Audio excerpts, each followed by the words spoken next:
Hello, this is Dave Marshall, and what I'd like to do today is show you about truss calculations.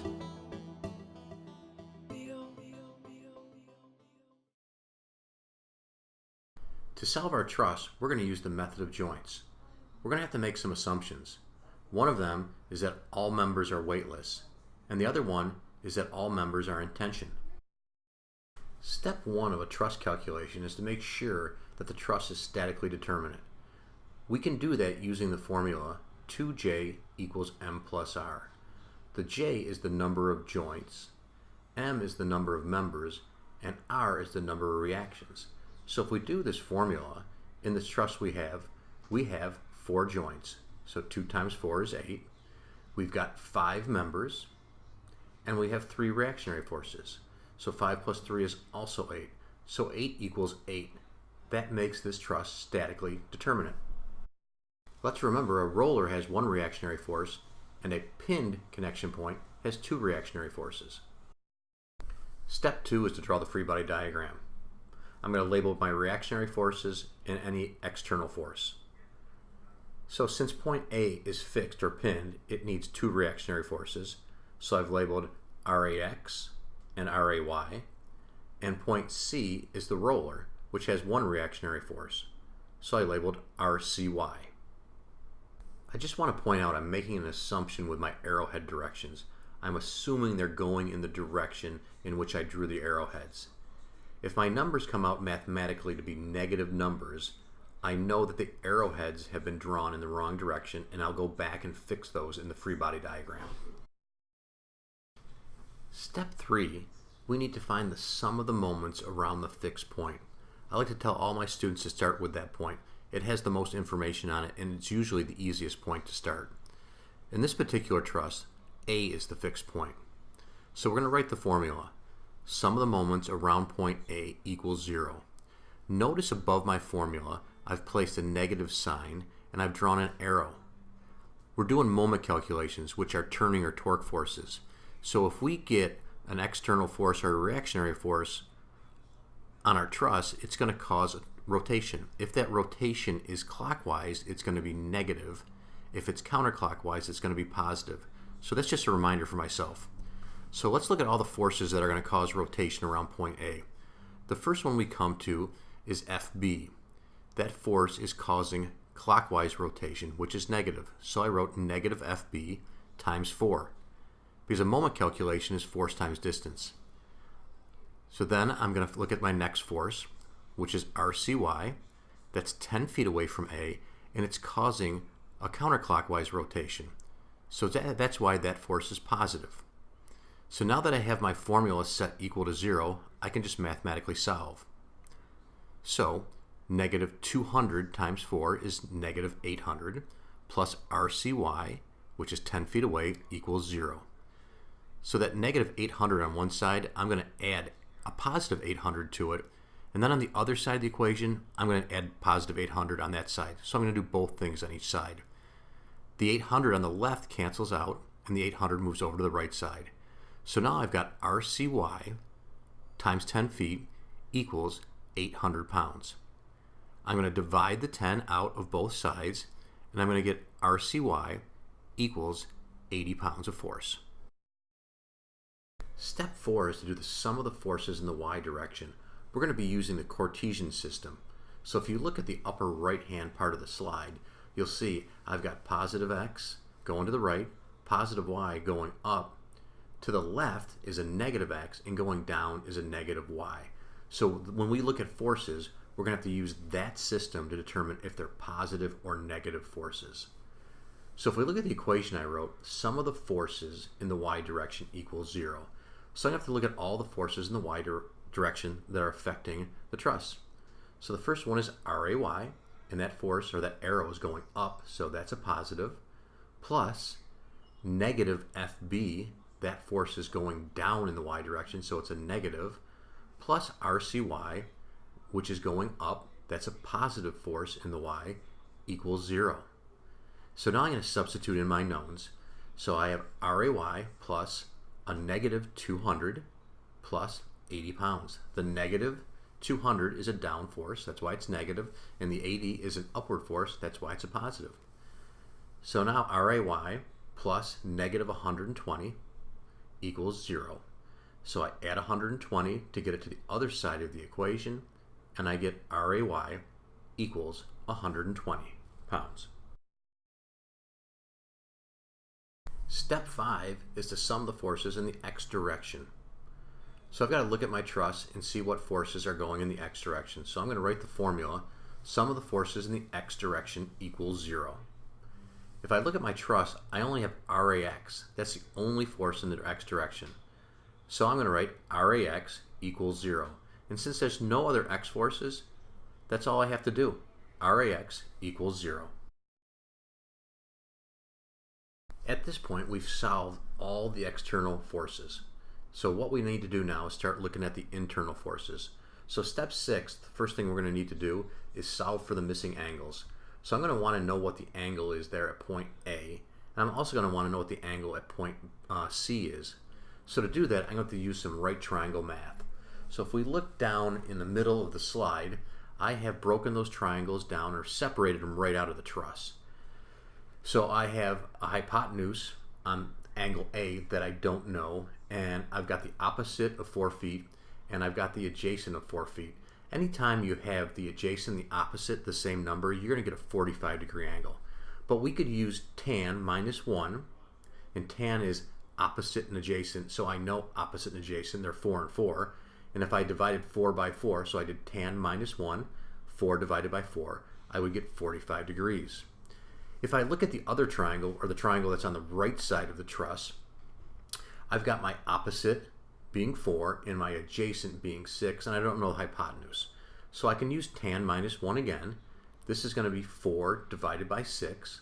So tan minus 1 of 4 divided by 6 is going to give me 33.6 degrees. Step 7 is solving the internal member forces. We're going to start at point A. Notice I've taken point A and I've drawn it out from the truss. I've taken all the member forces and drawn them away from the joint. I'm assuming that they're all in tension by doing this. And I've drawn my reactionary forces in there. So I've got RAX, I've got RAY, and then I've got force AD, that's member AD, and then I've got force AB, that's member AB. So I'm going to solve for those two members. I'm going to start off by summing the forces around point A in the y direction. So to do that, I've got to look at all the forces in the y direction. I have RAY, that's a force going up, so that's a positive force, plus FAD. Well, you're saying that's a force going at an angle. Well, part of that force is going in the y direction, and part of that force is going in the x direction. It's a vector force. We're going to have to break it into its components, its x and its y component. Right now, we're just concerned about the y component. So I'm going to use the sine of 45. Because I have the hypotenuse, that's FAB, and the opposite is what I need to solve. Okay, so I want the force that's going up in the y direction. That's the opposite. That's why I'm using sine. So I've got FAD, the sine of 45 equals 0. So I put the 120 pounds in, that's RAY, we solved that earlier, plus FAD, the sine of 45 equals 0. I'm going to minus the 120 from the left side and add it to the right side, or actually I should say I'm subtracting it from the left side, so it's going to be a minus 120 on the right side. So now I've got FAD, the sine of 45, equals a negative 120. So I'm going to divide out the sine of 45 from each side, and I'm going to get FAD equals negative 169.7 pounds of force. That negative tells me that my arrow direction was drawn wrong. Remember, we assumed that everything was in tension?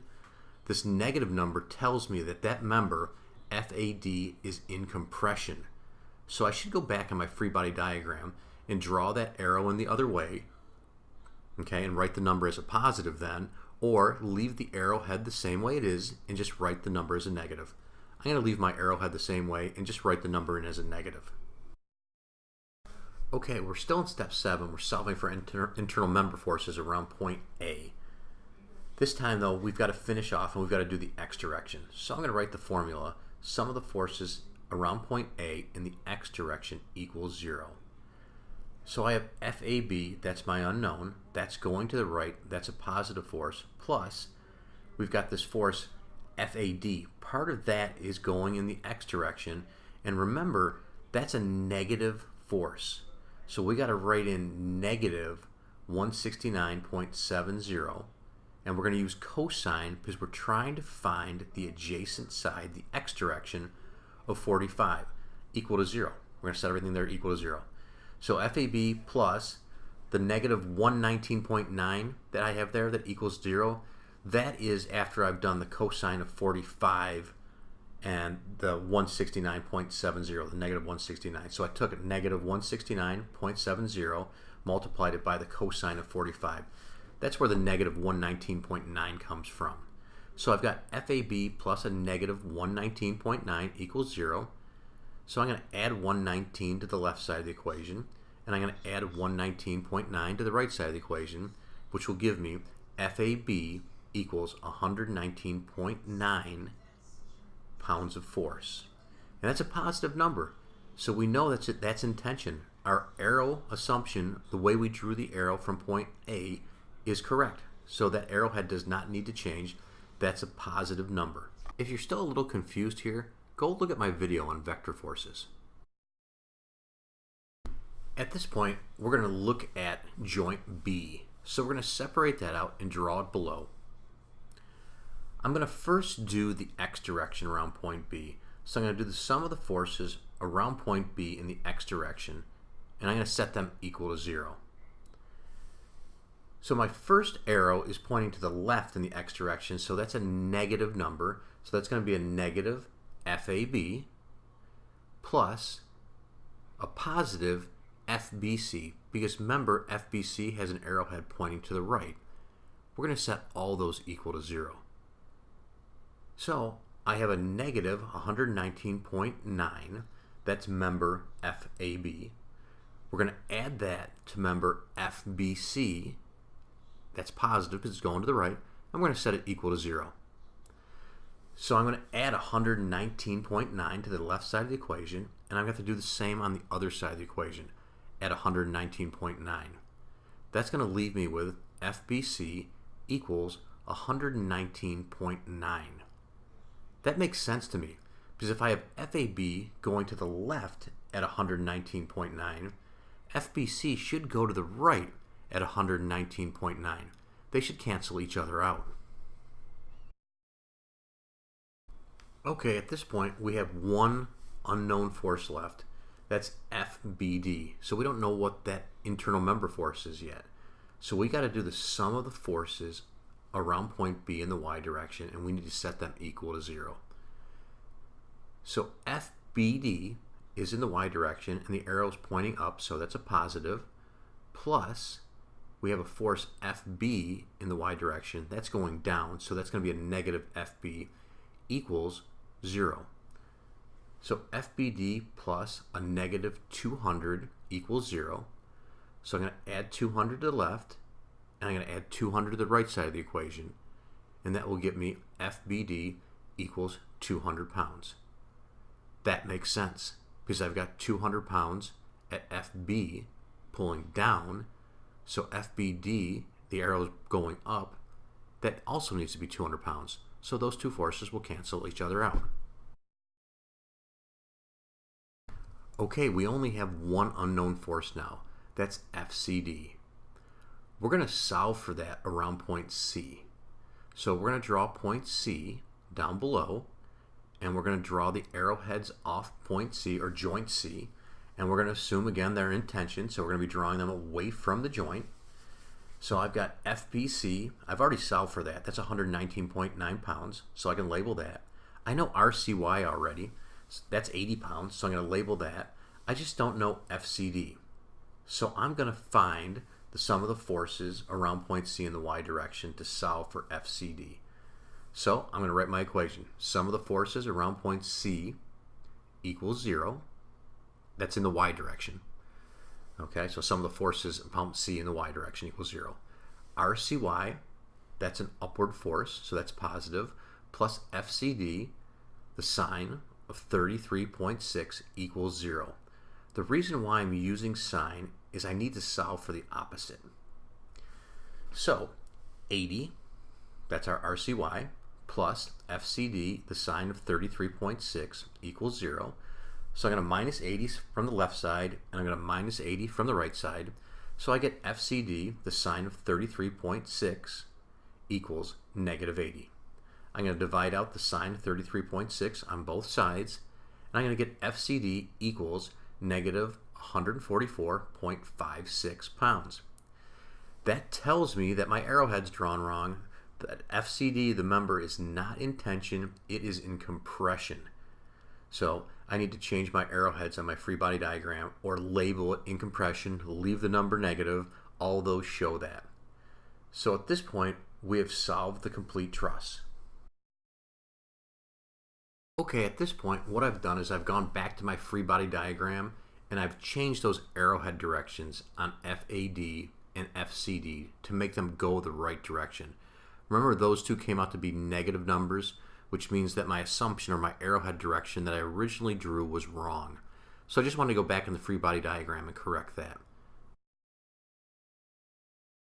At this point, if there's any part of the video you didn't understand, remember, go back and watch it again and again until you get it.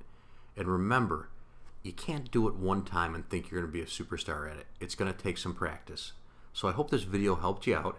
And remember, go back and look at it again if you don't understand things. And remember, there's that vector force video that you should probably watch before you do truss calculations.